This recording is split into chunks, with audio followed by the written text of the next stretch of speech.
नाज़रीन, अवामी न्यूज़ में ख़बरनि जो सिलसिलो जारी है। इन वक्त असीं तव्हांखे खिपरो में ख़बर ॾींदा हलूं त खिपरो में हिंदू बिरादरी पारां थदड़ी जो त्यौहार मल्हायो पियो वञे। हिंदू बिरादरी इन त्यौहार में मुख़्तलिफ़ ताम तैयार करे मंदिरनि में पूजा करे पंहिंजे इलाइक़े समेत पंहिंजे प्यारे वतन पाकिस्तान जी सलामती ऐं ख़ुशहाली जे लाइ ख़ुसूसी दुआऊं कयूं वेंदियूं आहिनि। इन मौक़े ते अॻुवाण जो चवणु आहे त असीं थदड़ी में ताम तैयार करे मंदिरनि में पूजा करे पोइ खाईंदा आहियूं। जेको हिंदुनि जो त्यौहार आहे सावण जे महीने में कृष्ण पक्ष में ईंदो आहे ऐं थदड़ी इहा हूंदी आहे जो शीतला माता यानी शीतल माता शीतल रहे, थधी रहे, उन लाइ असीं देवी माता जी पूजा कंदा आहियूं।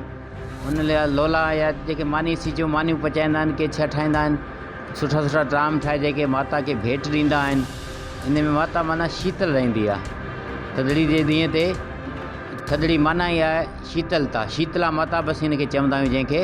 हा, त माना माता शीतल रहे, सभिनी जूं अखियूं थधियूं रहनि, सभिनी हृदय थधा रहनि, सभिनी ते दया करे, पंहिंजी करुणा करे।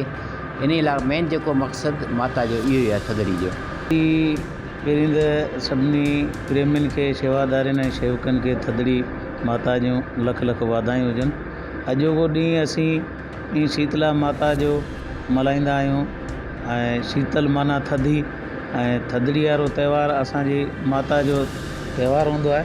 ऐं इन ॾींहं ते माता जे ॾींहुं थधियूं मानियूं पचाईंदा आहियूं, चुल्हो थधो रखंदा आहियूं ऐं माता जी असांजे बचनि ते सदाईं थधी नज़र रहे। इन हवाले सां असीं थदड़ी जो त्यौहार वरी धामधूम सां मल्हाईंदा आहियूं ऐं भॻवानु करे हीउ जेको करोना जो मूवी मर्ज़ हले पियो, शीतला माता करे, थदड़ी माता करे, इहो जल्द ई ख़त्म थी वञे ऐं मालिक सभिनी जी सणाई कंदो।